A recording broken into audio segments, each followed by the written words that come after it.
ఈరోజు దాదాపుగా 2023 మా పిఆర్సీ అయిన తర్వాత అగ్రిమెంట్ అయిన తర్వాత ఎన్నో సమస్యలు పరిష్కారం కాకుండా ఆ రోజు చేస్తామని చెప్పి పరిష్కారం కాకుండా దాదాపుగా 2.5 ఇయర్స్ నుంచి నెగోషియేషన్స్ ద్వారా మా రాష్ట్ర జేఏసీ నాయకులు మేనేజ్మెంట్తో అయితేనేమి ఎన్నోసార్లు అఫీషియల్గా అయితేనేమి అన్అఫీషియల్గా అయితేనేమి ఎన్నోసార్లు కలవడం జరిగింది. ఎన్నిసార్లు కలిసినా కూడా చేస్తామని చెప్పి ఇంతవరకు కూడా ఎటువంటి ఆర్డర్స్ నోచుకునే సందర్భంలో రాష్ట్ర జేఏసీ నాయకులు అందరూ కూడా కూర్చొని ఏకతాటిపైన కూర్చొని ఒక నిర్ణయానికి రావడం జరిగింది. ఆ నిర్ణయం ఏమిటంటే రేపు 15వ తారీఖు నుంచి 22వ తారీఖు వరకు ఈ 1 వీక్ ఒక దశల వారీగా ఒక కార్యాచరణ ప్రకటించడం జరిగింది.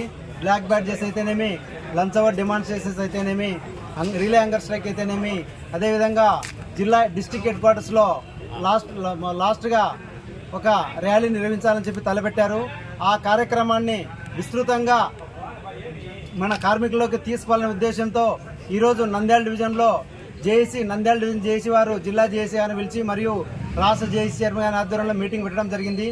ఎందుకంటే ఈ మీటింగ్ జిల్లా నాయకులతో పెడితే ఈ మీటింగ్ యొక్క ఆవశ్యకతను వాళ్ళు మన ఫీల్డ్ స్టాఫ్కి తీసుకుపోయి వాళ్ళందరినీ కూడా మనం ఏర్పాటు చేసిన ఈ కార్యక్రమాన్ని సక్సెస్ చేస్తామని చెప్పి ఈ కార్యక్రమం పెట్టడం జరిగింది. కాబట్టి ఆ కార్యక్రమం గురించి ఇప్పుడు అందరూ కలిసి మాట్లాడడం జరిగింది.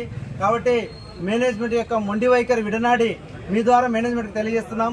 అదేవిధంగా గవర్నమెంట్ కూడా ఒకసారి ఆలోచించి మీ యొక్క మొండి వైఖరిని విడనాడి మా కార్మికుల యొక్క సమస్యలను పరిష్కరించి, ఎందుకంటే మా కార్మికుల యొక్క సమస్యలు పెద్ద ఆర్థికంతో కూడుకున్న సమస్యలు కాదు కాబట్టి ఖచ్చితంగా కూడా మా కార్మికుల సమస్యలు పరిష్కరించి, ఎందుకంటే నిరంతరం 24 hours పనిచేసి ఎక్కడ ఇబ్బంది లేకుండా మంచి పేరు తెస్తున్నారు. ఎన్నో అవార్డులు వస్తున్నాయి రాష్ట్రానికి, అన్ని వస్తున్నాయి కానీ కార్మికులకు ఎటువంటి న్యాయం జరగడం లేదు. కాబట్టి ఈ నిర్ణయానికి మా రాష్ట్ర జేఏసీ నాయకులు, మా జిల్లా జేఏసీ నాయకులకు దిశానిర్దేశం చేయడం జరిగింది.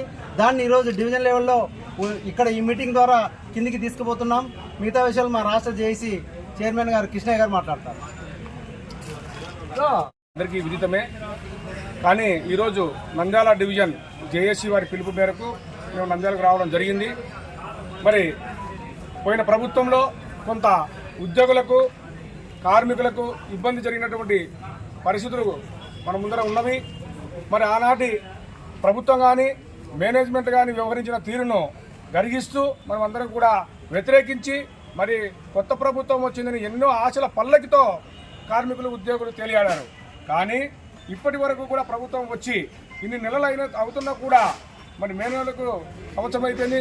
జూన్ నుంచి మళ్ళీ ఒక 4 నెలలు అంటే 16 నెలలు అయిపోయినా కూడా ఈ రోజు వరకు కూడా మాకు ఎలాంటి సమస్యలు పరిష్కారం కాని పరిస్థితులలో, తప్పని పరిస్థితులలో మేము రోడ్డెక్కవలసి వచ్చినటువంటి విషయాన్ని మీ దృష్టికి తెస్తూ, మరి గౌరవ ఎనర్జీ సెక్రటరీ గారి సమక్షంలో విద్యుత్ సంస్థల డిస్కమ్స్ 3, జెన్కో, ట్రాన్స్కో 5 సంస్థల మేనేజ్మెంట్లు మాకున్నటువంటి సమస్యలన్నిటి కూడా అటు అధికారుల సమస్యలు అయితేనేమి, ఇటు కార్మికులు అయితేనేమి, కాంట్రాక్ట్ కార్మికులు అయితేనేమి, ఎనర్జీ అసిస్టెంట్ అయితేనేమి, వీటన్నిటిని కూడా మీ కూలంకుషంగా చర్చించడం జరిగింది.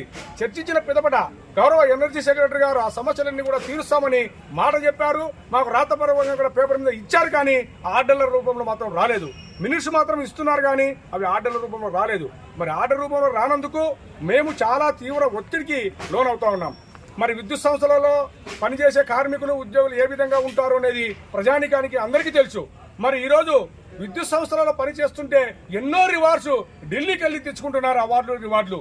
మరి ఆ పరిస్థితులలో కార్మికులకు హక్కులు ఏదైతే ఉన్నాయో కాలు రాస్తున్నటువంటి విషయాన్ని మర్చిపోతున్నారు. న్యాయమైనటువంటి కోరికలు, న్యాయమైన డిమాండ్లు ఏదైతే ఉన్నావో అవన్నీ కూడా రావాలని కోరుతా ఉన్నాం. కాంట్రాక్ట్ కార్మికుల సమస్య, వాళ్లకు పని 1/4/2022 నుంచి కేవలం 2% మాత్రమే జీతాలు పెంపుదల ఉంది. ఆ 2% వాళ్ళకి రావాల్సినటువంటి 1/4/2022 నుంచి 13/8/2023 వరకు రావాల్సినటువంటి ఆ నెలల అరియర్స్ ఇవ్వమంటే వాళ్ళు చేసిన కష్టాన్ని కూడా దోచుకుంటూ వాళ్ళకి అరియర్స్ ఇవ్వకుంటున్నారు. అదే మాదిరిగా ఎనర్జీ అసిస్టెంట్లు, మీకు తెలుసు 7,000 మంది పైచిలకు జేఎల్ఎం రిక్రూట్మెంట్ చేస్తే ఈ రోజుకు దాదాపుగా 250 మంది పైగా అసూలు బాపారు, చనిపోయారు.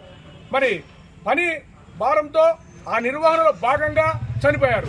అదే మాదిరిగా అవయవాలు కోల్పోయి ఎనర్జీ అసిస్టెంట్గా దాదాపు 200 మంది పైన మంచాలలో ఉన్నారు. మరి ఈ స్థితిలో ఎనర్జీ డిపార్ట్మెంట్లో పనిచేస్తూ ఉంది. మరి రెగ్యులర్ ఉద్యోగులకు ఉన్నటువంటి సమస్యలు వారికి ఉన్నాయి. ఎవరైనా రెగ్యులర్ ఉద్యోగి చనిపోతే వారికి ఇచ్చేటువంటి కారుణ్య నియామకం ఏదైతే ఉందో వారిని కూడా రెగ్యులర్ ఉద్యోగిగా ఇవ్వకుండా మాకు ఎప్పుడో ఎన్నో తరాల నుంచి పూర్వపు నాయకులు కొట్లాడి ఎన్నో ఉద్యమాలు చేసి ఎన్నో త్యాగాలు చేసి సంపాదించి పెట్టినటువంటి వారిని ఈరోజు మేనేజ్మెంట్ కాలు రాస్తా ఉన్నాయి. అలా కాకుండా వారికి కాంట్రాక్ట్ బేసిస్ అని, డిఈఓ అని, ఆఫీస్ అసిస్టెంట్ అని, లేకపోతే కన్సల్టెంట్ పే అని ఈ విధంగా జీతాలు ఇస్తా ఉన్నారు. మరి రెగ్యులర్ ఉద్యోగాలు ఇవ్వవలసిన అవసరం అక్కడ ఉంది, ఆవశ్యకత ఉంది. వాటిని ఎనర్జీ సెక్రటరీ గారు ఖచ్చితంగా రెస్టోర్ చేస్తాము, జరిగినటువంటి అన్నిటి కూడా సరిదిద్దుతామని చెప్పారు. కానీ ఈ రోజు వరకు కూడా ఆపది జరగడం లేదు. అదే మాదిరిగా ఇంజనీర్స్కి మాకు ఏదైతే పిఆర్సీ 4 సంవత్సరాలకు ఒకసారి జరుగుతూ ఉందో మాకు ఆ విధంగా జరుగుతూ ఉండేటువంటి దాన్ని 2022లో రావాల్సినటువంటి దాన్ని 2023లో 2,59,895 రూపాయలకు పైన ఉన్నటువంటి దాన్ని కోత పెట్టి పీపీ పేరు మీద పక్కన పెట్టి ఉన్నటువంటి వాళ్ళకు అక్కడ పీపీలో పెట్టారు, అక్కడికే కట్ ఆఫ్ చేశారు. మరి ఇది ఎక్కడి న్యాయమని అడిగితే రకరకాల ఇబ్బందులకు గురి చేస్తా ఉన్నారు. మరి ఇలాంటి సమస్యలన్నీ ఉన్నాయి. మేము ఏదైతే సంవత్సరానికి 30 రోజులు ఈఎల్ ఎన్కాష్మెంట్లు ఉంటే 15 రోజులు మేము ఆ సంవత్సరంలో అమ్ముకొని డబ్బు తీసుకుంటాం, 15 రోజులు అట్టే ఎత్తి పెట్టుకుంటాం. ఎప్పటికంటే పదవీ విరమణప్పుడు మాకు అది ఉపయోగపడుతుంది అనేటువంటి ఉద్దేశంతో మేము ఎత్తి పెట్టుకుంటే దానిని 300 రోజులు కూడా ఏదైతే మాకు 2,59,895 రూపాయలు పైబడి ఉందో దానిని మాకు పీపీని కూడా దీంట్లో ఇవ్వాలి, మా డబ్బులు మాకు ఇవ్వాలి. మేము బ్యాంకులో పెట్టుకున్నట్టుగా, ఆర్డీలో పెట్టుకున్నట్టుగా మేము 30 సంవత్సరాలు సర్వీస్ చేసి ఎత్తి పెట్టుకున్నట్టు ఇవ్వాలి అంటే న్యాయమే, ఖచ్చితంగా ఇస్తామని చెప్పి 11/1/2024 గౌరవ ఎనర్జీ సెక్రటరీ గారి సమక్షంలో అన్ని మేనేజ్మెంట్లు అంగీకరించి ఏపీఎస్సీబీ లీవ్ రెగ్యులేషన్ ప్రకారం ఇస్తామని రాతపూర్వకంగా ఇచ్చి ఈ రోజు కూడా అమలుకు నోచుకోవడం లేదు. ఇలాంటి పరిస్థితులలో మేము తప్పని పరిస్థితిలో దశల వారీ ఆందోళన కార్యక్రమం తీసుకుని రోడ్డు మీదకి రావాల్సి వచ్చినది. అది కూడా షార్ట్ టర్మ్ మాత్రమే పెట్టాం. 15 నుంచి 22వ తారీఖు వరకు మాత్రమే పెట్టాము.